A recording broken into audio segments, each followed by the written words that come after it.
Yes guys, welcome back to another Premier League predictions. It's the second one that we've done on the second channel. We're back with Thogdad and we're still in Buenos Aires. And it's lovely here, and I've got a massive smile on my boat race because the points last week, Thogdad 5 points, not too bad. Thogdad 11 points. Hey, the season is over, Theo. Give up now. Why are you always the predictions king? Get in the comments as well, we want to hear your thoughts. What's the first game? Newcastle against Manchester City. Is sixth against first. Two of the richest teams in the world face off up north, don't they? Now, last week, Newcastle humbled by Fulham down in London. Disappointing. They won that game like 6 times in a row. They get battered 3-1. It was by all the Arsenal boys. Yes. Emil Smith-Rowe, Reece Nelson, Alex Iwobi. Well, he was involved in the celebrations, wasn't he? I don't know why we're speaking about Fulham, because we should be speaking about the Geordies. They're missing Callum Wilson. Yeah. And that's a big loss. Lewis Smiley, you guys know about him already. But of course, the main boy, Callum Wilson, still not in that team. And it's really affecting the Geordies, isn't it? I mean, they still have quality. Let's not ignore. The team that lost to Fulham had Alexander Isaac, it had Bruno Guimaraes, it had Tonali off the bench. It's not good enough at the moment. It isn't good enough, Theo, but Manchester City, everyone is talking about that game. 33 shots, Theo, during that game. Let's talk but it took until the 98th minute for John Stones to get the equaliser. I'm really worried about City now with that Rodri long-term injury. It's rumoured that he's going to be out till the end of the season. Don't know if that source is true or not, but the truth is he won't be playing in this game and for many more weeks to come. He's the best player in the world. He should win the Ballon d'Or. Who's going to be the replacement in the midfield? Nobody knows. I think this title race could go right down to the wire. I'm not just talking 2 teams. I'm talking, I'd throw Liverpool and Chelsea in the mix as well. This is anyone's season now. But let's talk about Erling Haaland, because what we should be talking about is 100 goals in 104 games. Everyone's talking about him throwing a ball gently against someone's head. What do you think of that? I hate, and I'm going to say this, and I'll probably get clipped, I hate the backlash he is getting. Everybody cries for more entertainment in the Premier League in modern day football. And then as soon as somebody does it, oh, he's assaulted someone. Oh, he's really in pain. Oh, we need to ban him. Guys, come off it, please. He's thrown a ball at a guy's head. It's funny. And actually, Manchester City got the goal that they were chasing. And then Erling gave a bit to Arteta. I just love it. Yeah. I think the Premier League might be back. He is funny, Theo. He is box office. He's great for the Premier League. Now, this is going to be Newcastle United 1, Manchester City 2. Yeah, I'm going to go Newcastle 0, Manchester City 2. Now, it's partly the injuries. It's partly because Man City, they need to get back to winning ways. They drew to Inter and Arsenal. And I still think they've got a good enough team, even without Rodri. But in the long run, if he is out for a long season, the title race is on. Comment down below. Arsenal against Leicester City is 4th against 15th. This is 2 teams who drew last weekend. This is 2 teams who've won the Premier League in the past, Theo. Now let's talk about Arsenal. Calafiori, what a goal. Yeah, great goal. Important moment as well. We've not seen him score for the Gunners yet, and to do it at City away and nearly win that game. Yes. So, of course, Trossard got the red card. He'll be suspended for this fixture. That's going to take a bit of a hit for them going forward. The amazing stat from the Arsenal result, Havertz apparently played all right. Well, he didn't even register a pass completion. So he's the first player to do that in 7 years, isn't it? 7 years in the Premier League. It just shows you how good City are compared to everybody else. Having said that, Arsenal did very well and were unlucky with that 2-1. They nearly came away with 3 points. Arteta nearly finally beat Pep at the Etihad, but that run was stopped with the last kick of the game. And that extends Arsenal's run to 3 draws in 4 games. They need to get back to winning ways. They're at home to Leicester City. Let's talk about them. Jamie Vardy's been scoring, but it was actually Mav Didi who saved them from a very poor 1-0 loss to Everton if it wasn't for that late goal. So, don't know much to say about Leicester City. They're still searching for their first Premier League win. Do you think they have any chance at the Emirates, Dad? No, I don't. To be quite honest, there's not enough quality there. It's going to be a 3-0 Gunners win. And Havertz is going to go from no pass completions to a goal completion. You could well be right, but I'm going with Arsenal 2, Leicester 0. Oh, no Trossard, no parting. Brentford against West Ham United is 12th against 14th. It's another London derby for both teams, but both teams are going to have to do better than last week. I mean, Brentford against Spurs got that early goal and then they were savaged, weren't they? I know, savaged completely, Dad. The big question is, can West Ham go over to the west of London and paint claret and blue all over that corner of the city? Well, the problem is that their manager is playing not the greatest amount of football, considering they spent 155 million British pounds, and for some reason, the players are not playing. Okay, Füllkrug is out, but the rest of them, what is going on at West Ham? How do you figure out? Do you need Thogdad in as manager? 10,000 likes and we'll make Thogdad manager to save West Ham. And I don't think you want to do that. Now, West Ham United were not at the races against Chelsea. Nope. Lost 3-0. Not good enough. Simply not good enough to get battered at home like that. Especially going into it, you and me were worried about West Ham. We were saying, this could be a bit of a cricket score, and it did. It was. The last time Brentford played West Ham, they beat them 4-2. Jared Bowen scored a hat-trick. And this is under David Moyes, that all the West Ham fans were anti, a lot of them wanted him out and all this. Times have been better, and now you're probably missing it. Brentford go into this game licking their lips, thinking, we might not have Wissa or Thiago or a few other boys, no more Ivan Toney. We're a team, we're a team. We connect, we can go out there and score goals as in a blink of an eye at home. I think Brentford can win this game. I'm not going to predict it, but I could see a 2-1. I'm going to sit on the fence and go 1-1. And I'm going to go further than that because on paper, I think Brentford have got the better squad. Yes. Brentford 2, West Ham 1. Okay, so does Lopetegui get sacked then? Because you can't continue falling like that. I mean, if that's the result that happens, I think he's gone. I'm not sacking managers after 6 games there, but I do think Brentford are good and they'll win this one. Okay. Chelsea against Brighton and Hove Albion is 5th against 7th. These are 2 teams who've made good starts to the season. We talked about Chelsea beating West Ham. Nicholas Jackson, Theo. What a player. So good. My mate, who's a Chelsea fan, says if he could finish every single chance, he'd be Drogba. That's the level we're talking right now. The 2 against West Ham at the London Stadium was brilliant. Yeah. And the team around him is excellent. Yes. I mean, the squad depth is excellent. Everything about Chelsea and what they've been doing and spending all this money, it's quite nice to watch. There was a funny conversation down at Buenos Aires pub involving us where the man Cole Palmer was compared to Lionel Messi, wasn't there, Theo? Not Messi. I wouldn't go he was. Somebody said that. I don't agree with that. But no, a very special player. Comment down below the nearest thing to Lionel Messi in the current crop of players from the new generation. I'm not talking Mbappe, I'm talking new generation. Lamine Yamal was number 1. Yes. And somebody may have said number 2 is Cole Palmer. Basically shows you how much quality that Chelsea team have. I mean, we're not just talking Cole. The whole squad, Madueke as well. Yeah. Jadon Sancho's come in and brought a bit of experience. Clearly loves playing in a blue shirt. Played a massive factor in part of that win against West Ham, the 3-0 battering. And you said this at the start of the Prem, and everybody laughed at you. Yes. Could they be in a title race this year? They could be, Theo. A lot of things are going to have to go their way. But let's talk about Brighton, Theo, because doing all right this season. They fell off. But they dropped points to Nottingham Forest. It's just a slight drop-off, isn't it? And of course, Fabian Herzerla got a red card in that Nottingham Forest game. He won't be on the touchline. Yeah. I can't see anything else than a Chelsea win here.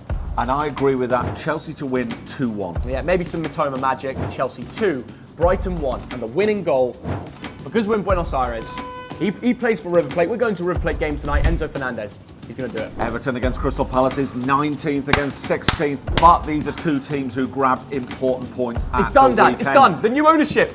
Come on, let's celebrate. Why are we not celebrating?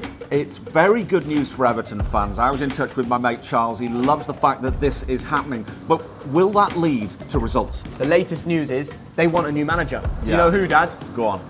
England's ex-gaffer, Gareth Southgate. Wow. Is that the move for the Toffees? What do you think about that? It's an interesting one, Theo. He's obviously a very nice guy. He did reasonably well with England. It's a but project. A lot of Everton fans will not like that. It's a project. It's something that Gareth Southgate, if he's going to come back to club football, it has to be a statement move. It probably has to be Premier League. And Everton, if they are going to get, the new stadium, the new generation, everything has to change. Dyche has to go. But in the meantime, if he doesn't beat Crystal Palace, he could be gone. Everton are conceding 3 goals every game. They've got the joint worst defence away with Wolves in the league. This Everton team, for the last few seasons, have not fallen away like they did against Bournemouth, like they did against Aston Villa, like they did conceding last week. That something isn't right, and either you can blame the players solely, but you can also blame the manager. It's weird, and I do truly believe that Everton will go 1 goal up here. Yeah. And like every single game this season, they will concede, and the full-time score will be 1-1. And it's sad for me to say that. It's just looking at how it goes. It always happens. Now, Crystal Palace, their problem is scoring goals. They've got 4 goals in 5 games. I could easily see this be a 1-0 Everton victory, but I'm not brave enough to go for that. It's a 1-1 draw. Something tells me Eze is going to respond and score, and the ground will, the mood will change. Let's just say that. We saw him do it at QPR in the EFL Cup with that goal and assist. Let's see what happens. It's very interesting times for the Toffees fans. Nottingham Forest against Fulham is 8th against 9th. 2 more teams who'll be very happy with their starts to the season. Now, Nottingham Forest, Theo, a decent result at the Amex, wasn't it? And that man, Chris Wood, let's talk about him for a minute. Okay, I know it was a penalty. He scores more than 10 goals in a season so often, doesn't he? Yeah, but this match will be massively different because Nottingham Forest will be out with their manager. He won't be on the touchline, Nuno Espirito Santo, and their best player won't be on the pitch because of the red card as well, Morgan Gibbs-White. Yeah. So going into this fixture, I think it's fair to say that you favour Fulham. They've just went and beaten Newcastle finally at home, which they've not done in donkeys. And I think they'll be coming here with confidence. The likes of Smith Rowe's just scored, Alex Iwobi running down the wing. You've got Jimenez coming in, and now he's bagging a goal again. Well, that is good to see because we wrote him off at one point, didn't we? After that horrific injury. And Rodrigo Muniz has gone from Premier League Player of the Month to not even getting in the Fulham team. Whatever Marco Silva's doing, I trust in it, and I do think in this match, given the circumstances, the Whites are favourites. And I disagree, Theo. I think home advantage matters here. I think Fulham are much better at Craven Cottage than when they're on the travels, and for that reason, I think it's going to be tight. It's going to be a 1-1 draw. Well, Montiel will be fuming with me, but I'm going to predict Fulham to win 2-1, Fogdad. Ooh. And I can see a goal from, I don't know why, Adama Traore. Wolverhampton Wanderers against Liverpool is 20th against 2nd. And I was thinking, Theo, 3 or 4 years ago, we'd have said this is a tricky game for Liverpool, and now we're thinking it's an absolute banker. If Wolves lose this, is the manager sacked? I think that's a very possible outcome. 3 losses on the bounce. Definitely games, some of them they should have got results. I mean, you could argue that they're better teams, but in the Premier League, if you argue that everybody's slightly better than you, you're going to get relegated. And that's what I predicted for Wolves. And actually, when I did that, everybody laughed at me.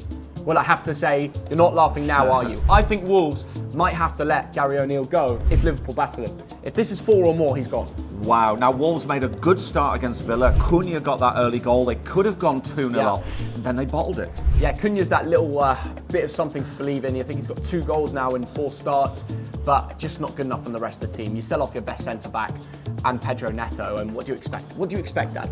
I can see Liverpool coming here having some fun. They've scored 6 goals in the last 118 minutes. They've been to Europe and back and still smashing it. Maybe Fede Chiesa will start and score. I'm going to go 3-0. Things are looking great for the new Dutch gaffer. Darwin Núñez. He's back. There's 28 Scousers in Buenos Aires at the moment, or they might have gone back today. They asked me, what do you think of Darwin Núñez? And I said, look, he's maybe a guy for the bench, but I believe in him. And Liverpool have conceded 1 goal in 7.5 hours. This is going to be Wolves 0, Liverpool 2. And by the way, you guys know how much I love Luis Diaz. Keep getting me my FPL points. Come on. Ipswich Town against Aston Villa is 17th against 3rd. It is the Tractor Boys against, I don't know, the European boys, Theo. Sure. Now, Ipswich have got 3 draws in 5 games. Sammy Morsey, okay, it was a bit of a deflected strike, an equaliser very late on. But the trouble, I suppose, with this league is you need to win 8 or 9 games to stay up. Can Ipswich Town win enough games? The Egyptian king saves the day at the end. That's what we love from the Ippy boys. But the problem is they're playing Aston Villa, who have scored an average of 3 goals in the last 3 games. Yes, they've done it every single time. Into Europe, back to England. John Duran's probably got the best goal-to-minute ratio in the Premier League right now. Yeah. The fact he comes off the bench and simply scores every time just is a joke. It's not a good time to play Aston Villa. They're on hot fire form, and I think Ipswich might score 1, but they'll concede 3. Ooh. This could be a draw. What? On their day, Ipswich can get a draw out of this, like a 1 The thing is with United, there will be a moment where Villa's form stops, and they will get tired. Yes. I just think it's too early for that. Morgan Rogers masterclass. And I'm going to sort of agree with you. Ipswich 1, Aston Villa 2. Ooh. Manchester United against Tottenham Hotspur is 11th against 10th, and this is the UEFA Europa League mafia playing each other, Theo, domestically, isn't it? I know, they're both going to be knocked in from a Thursday night battering. One of them's playing Twente, one of them's playing Karabag. Luckily, both at home. No trips to Azerbaijan soon come. But, Dad, both these teams have had woeful start to the Premier League. Well, not Manchester woeful. United have been mediocre. Man United, you've got to say they'll be disappointed with only a point at Selhurst Park. Yeah, a 0-0 draw after scoring 11 goals in 2 fixtures and keeping clean sheets. At least they've now kept 3 clean sheets in a row, Fogdad. But Tottenham Hotspur, Theo, Maddison got his goal. Heung-min Son got a couple of assists. They were absolutely rampant against Brentford. It could have been 4 or 5 goals. And finally, we're seeing better performances from the likes of Maddison, Heung-min Son. That's what we've needed. Can we see a kick on here, potentially, to upset Manchester United? What do you think goes down at Old Trafford? I think there's going to be goals here. This could be a really, really good game. I mean, historically, I've always liked this fixture. There's always been goals and excitement. I'm going to go Man United 2, Tottenham Hotspur 2, because I think Tottenham will be attacking. I think they'll score goals, which will force United to do the same. I think Ten Hag's going to figure this out and get a massive home win. Something tells me Spurs will not have it in them. Manchester United 2, Tottenham 1. Hit the like if you agree. Something for me isn't working for Spurs in big games. And finally, AFC Bournemouth against Southampton. This is 13th against 18th. Theo, how's this going to go? It's a massive battle on the South Coast. It's going to be moody, tasty, naughty, and all those things and more. Both of them need a result. Yeah. That's the thing. The last 6 times they've played, the away team has won every single one of them. The last 2 was Bournemouth, the 2 before that was Southampton, and then they had 1 each. So they both won 3 times this fixture. How crazy is that? Bournemouth got that early goal against Liverpool and it was chalked off for offside. I think the referee VAR got that one right. I'm surprised they use chalk anymore. I thought it'd just been a... Thanks for that, Theo. Thanks for coming. Southampton, meanwhile, 2 goals all season, 1 point all season. Surely Bournemouth are the favourites. Well, no, Dad. Look at the history.